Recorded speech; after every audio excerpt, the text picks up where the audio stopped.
when madokona South Africa to the South African of the Year Daily Show Nendifuli Ravere. We're sitting down with the 2016 nominees as we count down to the main event on the 25th of November at the Ticket Pro Dome. Joining me this evening are nominees in the Sportsperson of the Year category, a remarkable team who made their mark at the 2016 Rio Olympics as they secured a silver medal in the men's rowing pairs competition. This duo definitely are a force to be reckoned with, and welcome to the show, Shaun and Lawrence. Lawrence, Brittain, Shaun Keeling, got that right?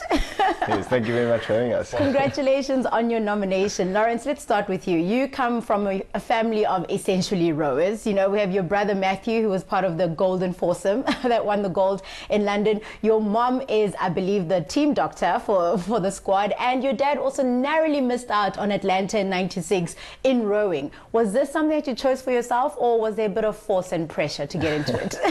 No, my family's completely rowing mad. All of us row, and all three of my brothers have their South African colours for rowing, so it is really in the family, but it was never forced on me. I think my brother started rowing at school and he was really enjoying it, so when I started at Parktown Boys High, then I really was keen to get rowing because my brother was enjoying it, my dad had done it, I'd seen a bit of it, so I really wanted to give it a go, and then once I started, then I was hooked and really enjoyed it. Yeah. And there was no turning back. No. And for you, Shaun, you went to Cares, and I believe it was on a school trip where you just gone to make friends, really, but then rowing became a thing for you, or is that incorrect?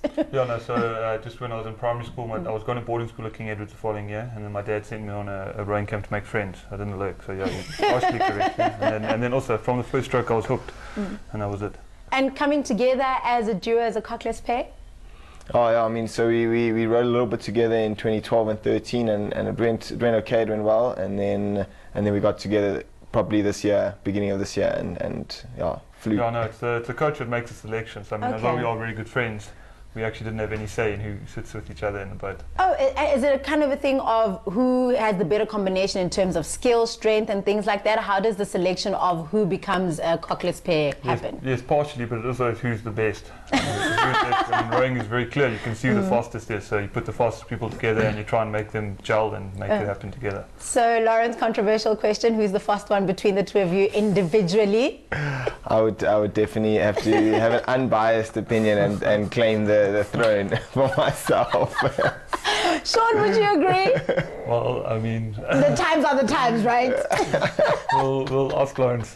They say women lie, men lie, but numbers don't.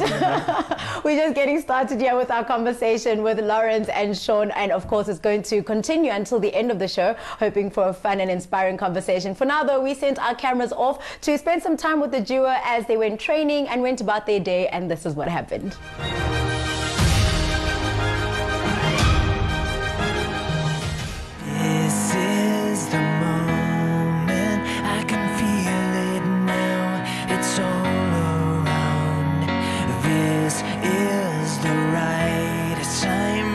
Time for us, it's the time to show the world.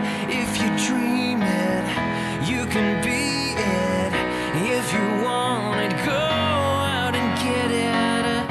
You've got so much to give, so give it all, so give it all. And be proud, never back down from the dreams that sing out.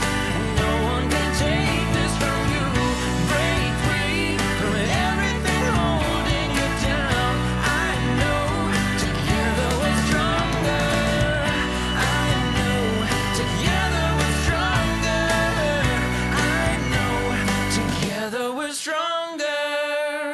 I've known Lawrence since 2008.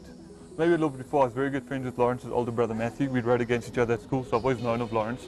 And then when Lawrence came to the University of Pretoria, we actually became friends before we started rowing. So it's been a long time, and that's why getting this medal together has been extra special. I mean, rowing is a business relationship, but when you're doing it with your mate, there's always a little bit more that you can push for. So that's what makes it extra special. Well, I knew Shaun before he knew me. Shaun he went to the Beijing Olympics, obviously, so I was still at school then, and I remember sneaking out of class to watch him race. And then when I came to the university and I started at Tux, then I met Shaun and I started rowing with him in the university crews in the 8s and stuff, which was always awesome, and we got on very well. And then when we moved in together When we moved in like 2011, 2012, and then we only started rowing together in 2012, and then it was awesome. It was really cool to get into the pair with him, and just went from there. Oh.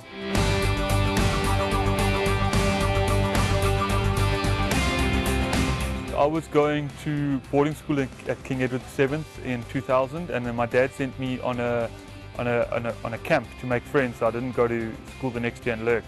And as soon as I started rowing at school, the bug bit me, and then I loved it, and I just wanted to get more and more of it. So then in 2004, I started rowing as a junior, and then I just went from there. Typical day for us is we wake up at 7 o'clock in the morning, go to the dam, and go bang out 20 to 22 k's on the water. Then we come back, have a second breakfast. Then we either have then the second session could be chum or a run or an ergo. Then after that we have some lunch, maybe have a quick half-an-hour nap. And then in the afternoon we could do an ergo or a run, depends what we did earlier on in the day. So we basically train 3 sessions 3 times a week, 2 sessions 3 times a week, and then on Sunday we have 1, so we can then go eventually see the family for Sunday lunch.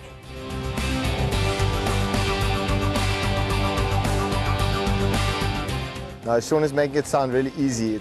The training is flat out. It's savage. We're doing 25 k's on the water in the morning because it's brutal, and we need that.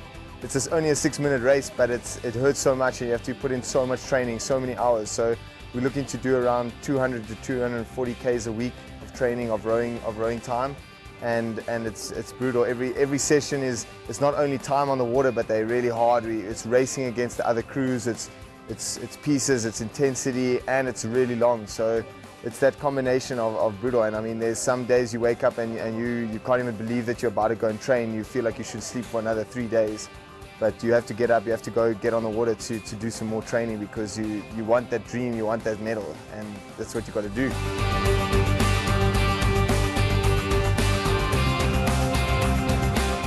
I hate this guy a lot, so... We try to spend as much time apart. No, we do. We actually spend a ridiculous amount of time together. I mean, when we're on camp, we room together. When we're training, we're always together.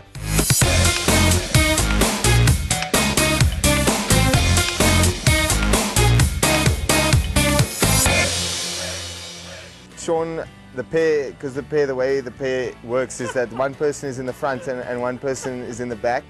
And I mean, that's just, you can't sit next to each other, so that's how it works. And Shaun always thinks that the person at the front is the most important and the one that pulls the boat, because he doesn't know that the coach thinks that the strong person goes in the back and the person that's going to drive the boat. So pretty much Shaun is just a mascot in the front there, and I'm the engine at the back. So it's great that Lawrence believes that, because you see, that's the way that he's misinformed interpretations of life.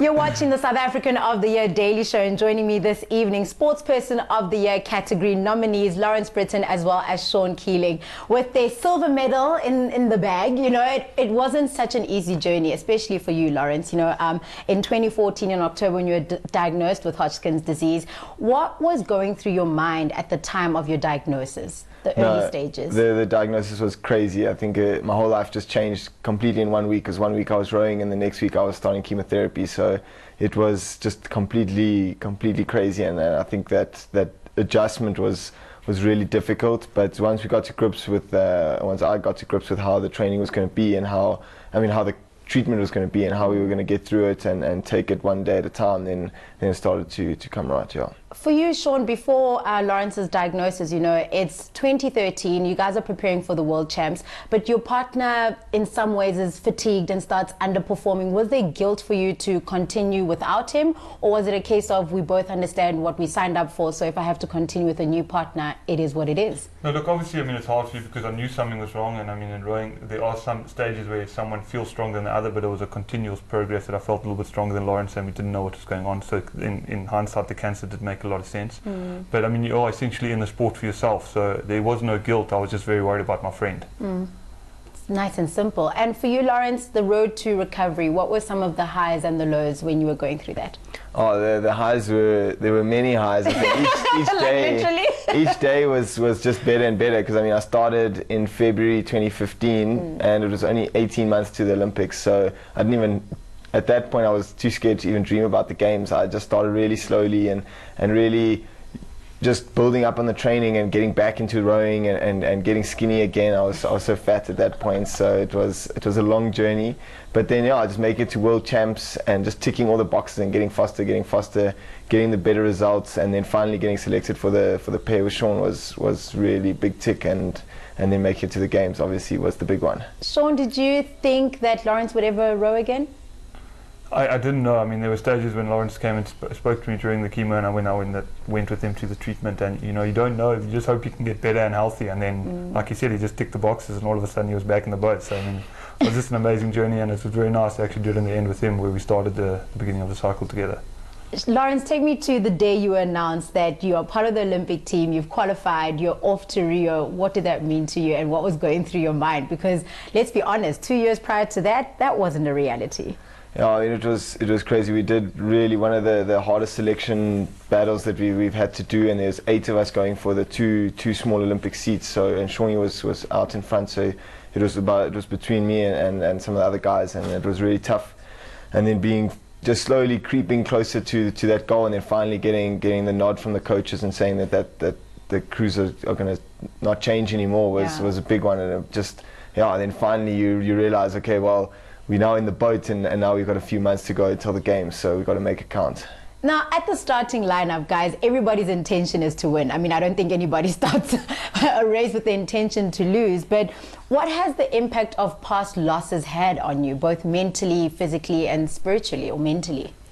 Well, look, I think those losses have spread us on to greater heights. I mean, if you take, for example, when we just lost at Lucerne 2 months before Rio, we came 4th by 0.2 of a second, and then in all our training from there to the games, we said to ourselves, we made a call to ourselves on the boat that we were never going to happen again. We said never again, and then 0.2 never again, and then in the race when we called that, we knew that we were either going to put all our chips in and get it or just miss it. So I think all those times that we were down and out, like just missing it, made us fight harder to get it. Yeah. So the silver medal, you've got it now. Celebrations at home. Tell me about the first people you spoke to after you'd won the race that were not there with you in Rio. Oh, the first person I phoned was my dad. My dad wasn't in Rio. He's like, as soon as I could get to my phone, I'd give him a call. And that was just amazing just to have a chat with them. The emotion. And for you, Lawrence? Oh, it was hard to deal with the phone, because as he got back to the phone, it literally had exploded with messages and all sorts of just messages from all over, all your friends and everyone just messaging you and trying to get hold of you and wish you and congratulate you. So it was crazy. I think it took me a whole week to get through all the messages from everyone, which was just I think the support from South Africa was amazing. I think we really did. We had such an awesome team there, and we had such good support from home. It was really special. An incredible duo sitting here with me in the studio. They're nominated in the Sportsperson of the Year category. If you'd like to vote for Lawrence and Shaun, all you need to do is SMS the code SPORTS6 to 43043, or you can email that code to SATY2016@nn7.com. Remember to also visit our website, because by voting you stand a chance to win double tickets, VIP experience to the awards.